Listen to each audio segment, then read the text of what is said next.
बिहार को सशक्त नेतृत्व की ज़रूरत है। बिहार का इतिहास बड़ा गौरवशाली रहा है और उस गौरवशाली इतिहास को बरकरार रखने के लिए अच्छे नेतृत्व की ज़रूरत है।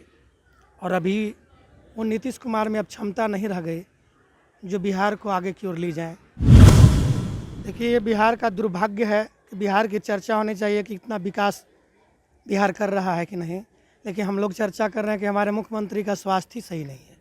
जब हमारे नेता का ही स्वास्थ्य सही नहीं है, उस पर मेडिकल बुलेटिन जारी करने की मांग हो रही है, तो बिहार विकास करेगा या कि नहीं करेगा, इस पर तो चर्चा नहीं है। पूरे पक्ष की भूमिका है उसमें वो पूरी तरह से सफल नहीं है।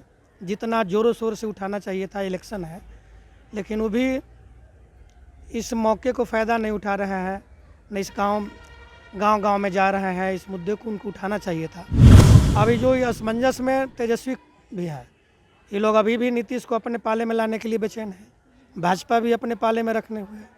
तो नीतीश के जो कमियां है उसके बारे में तो कोई चर्चा ही नहीं हो रहा है। दोनों पक्ष और विपक्ष जो है अपने साथ नीतीश को लाना चाह रहे हैं, इसलिए तेजस्वी भी मुखर होकर के विरोध नहीं कर पा रहे हैं, क्योंकि दोनों ही गवर्नमेंट में जिधर भी है, एनडीए का या यूपीए के बने, और अभी का जैसा माहौल है, अगर तेजस्वी यादव सही डिसीजन नहीं लेते हैं तो फिर मुश्किल है उनको 25 में।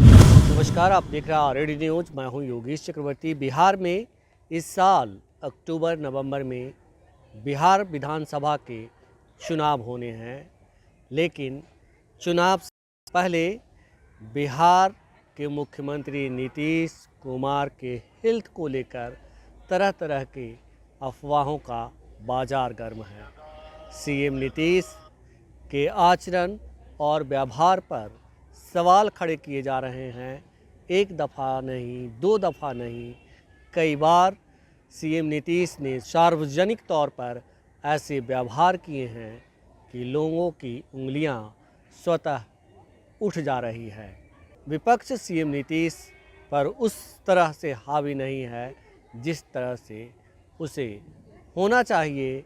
इसे लेकर भी लोग तरह तरह के सवाल उठा रहे हैं और हम इस मसले पर लगातार समाज के प्रबुद्ध वर्ग से बात कर रहे हैं।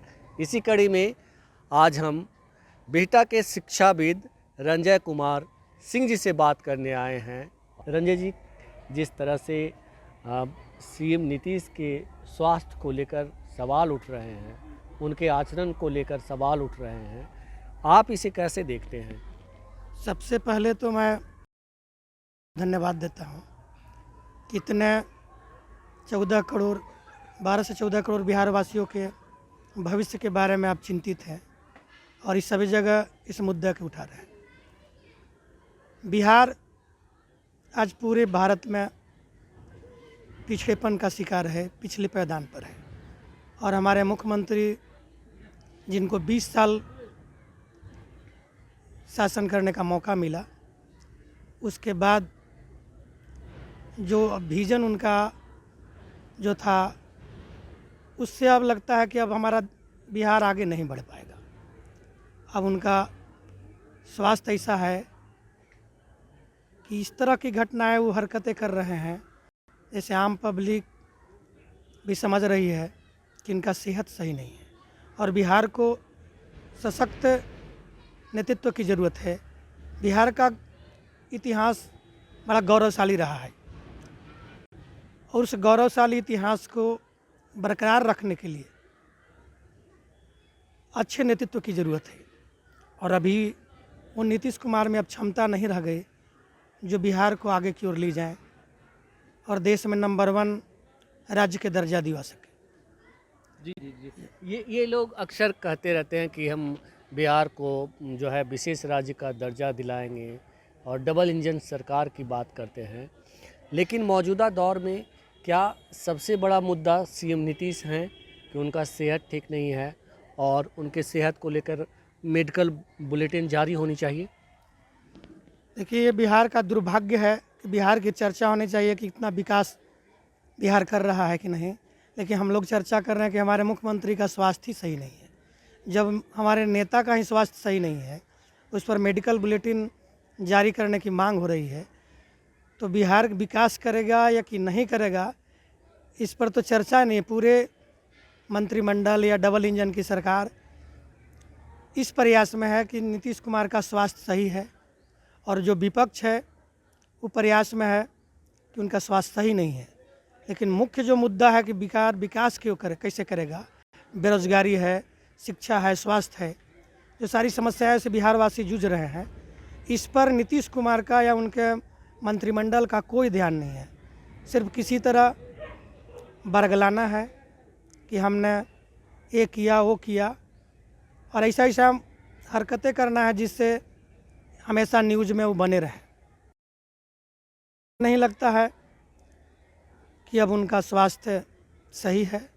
उनको अपने से जो उनकी प्रतिष्ठा है वो बरकरार रखने के लिए उनको इस्तीफा देना चाहिए, चाहे अगले चुनाव में उनको हट जाना चाहिए, और किसी योग्य व्यक्ति को उनको लगे उनके हाथ में सत्ता सौंपनी चाहिए या नेतृत्व सौंपना चाहिए।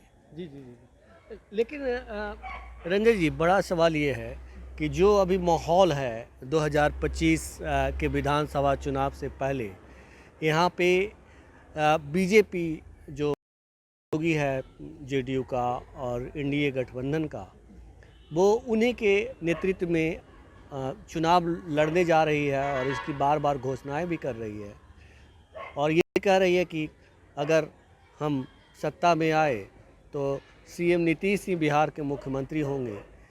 तो क्या ये बिहार दुर्भाग्य है? हाँ, इससे बड़ा दुर्भाग्य हो ही नहीं सकता है कि जिस व्यक्ति का या जिस मुख्यमंत्री का स्वास्थ्य ही सही नहीं है, और बीजेपी जो विश्व की सबसे बड़ी पार्टी बोल रही है, उसकी मजबूरी है कि वैसे आदमी को ढोना है।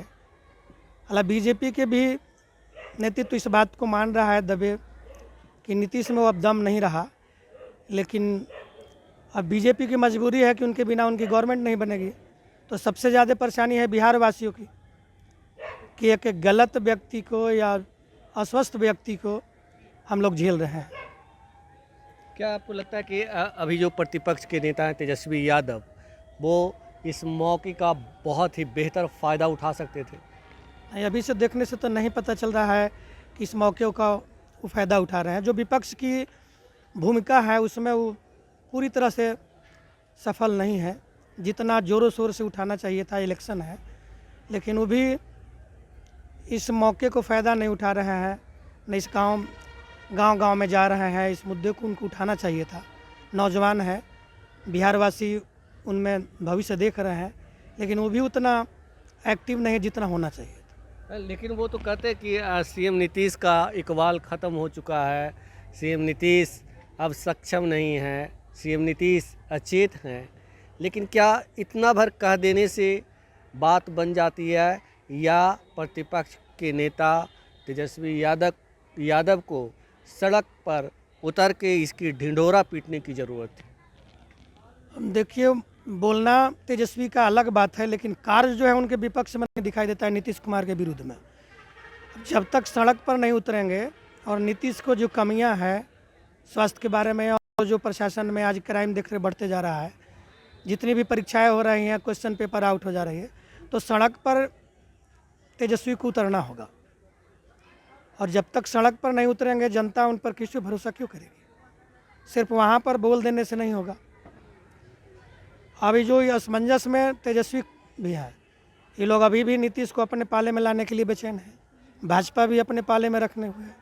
तो नीतीश के जो कमियां हैं उसके बारे में तो कोई चर्चा ही नहीं हो रहा है। दोनों पक्ष और विपक्ष जो है अपने साथ नीतीश को लाना चाह रहे हैं, इसलिए तेजस्वी भी मुखर होकर के विरोध नहीं कर पा रहे हैं। ये तो वही स्थिति हुई, कहते हैं ना कि एक फूल दो माली। बिल्कुल बिल्कुल सही। इनको स्पष्ट करना होगा कि एकदम तेजस्वी को कि हम अगला सीएम बनेंगे तो नीतीश कुमार को विरोध करना होगा।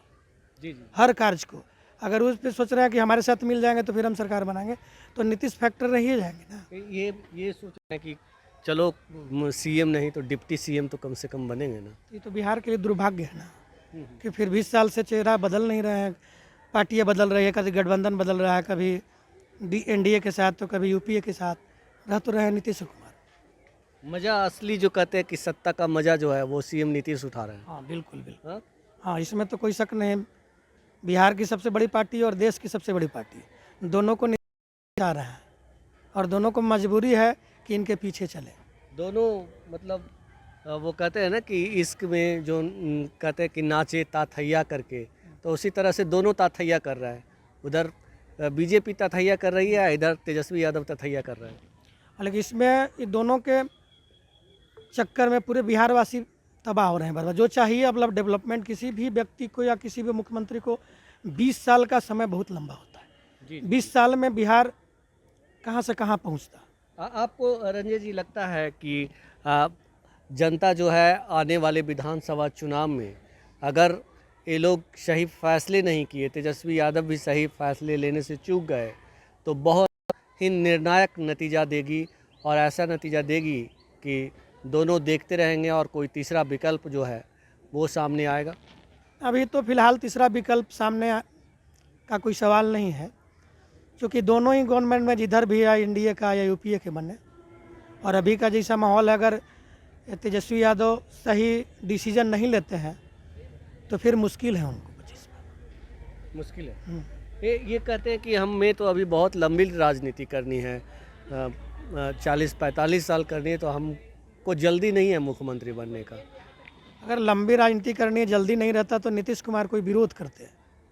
अभी उनका लंबा कैरियर है, अभी तो स्टार्टिंग है, इतने जल्दी बेचैन होने की क्या ज़रूरत है। नीतीश कुमार को विरोध करके अब हम गवर्नमेंट बनाएंगे, जो गलत मुद्दा है, जो गलत उनका डिसीजन है, उसका हम विरोध करेंगे। आपको लगता है कि अगर इस बार 2025 में चूके तो फिर ये लंबे होने का दावा ही करते रह जाएंगे? हाँ बिल्कुल, अगर ये 25 में चूक गए तो फिर बहुत जल्दी परिवर्तन हो रहा है दुनिया में, इतनी जल्दी चेंजिंग हो रही है, फिर इनको मुश्किल है। अभी ही इनको करना होगा, इसी 25 में ही डिसीजन सही लेना होगा, और अगर इनका डिसीजन सही रहेगा तो 25 में गवर्नमेंट बनने से कोई नहीं रुक सकता। सीएम नीतीश को अब बिहार की जनता को नहीं चुनना चाहिए? हाँ, अब सीएम नीतीश में वो जज्बा नहीं रह गया, न उनका कोई विजन रह गया। अब ऐसी घटनाएं कर रहे हैं। अभी हाल फिलहाल में देखे कि राष्ट्रगान हो रहा तो उस तरह करे, कल एक महिला के साथ किए, तो इस तरह की घटनाएं तो ये प्रमाणित करती है कि उनका कुछ न कुछ तो मेडिकल इशू है, कुछ न कुछ तो उनके साथ है ही परेशानी, तो उनको स्वतः जो है सो अब छोड़ देना चाहिए। जी जी, हमसे बात करने के लिए बहुत शुक्रिया रंजय जी। बहुत बहुत धन्यवाद। तो ये थे बिहटा के मशहूर शिक्षाविद रंजय कुमार सिंह जी, जिन्होंने साफ तौर पर कहा कि सीएम नीतीश की हरकतें कुछ इस कदर है कि वो अब बिहार के सीएम लायक नहीं रहे। उनकी हरकतों से ये संकेत मिल रहे हैं कि कुछ ना कुछ उन्हें समस्या है, और बिहार का ये दुर्भाग्य है कि वो अब तक इस पद पर बने हुए हैं, और आने वाले दिनों में जनता को इसके लिए सोचना होगा। फ़िलहाल इतना ही। आप हमें फेसबुक पर फॉलो करें, यूट्यूब पर सब्सक्राइब करें, लाइक करें, शेयर करें और कमेंट्स कर अपना महत्वपूर्ण विचार और सुझाव ज़रूर दें। धन्यवाद।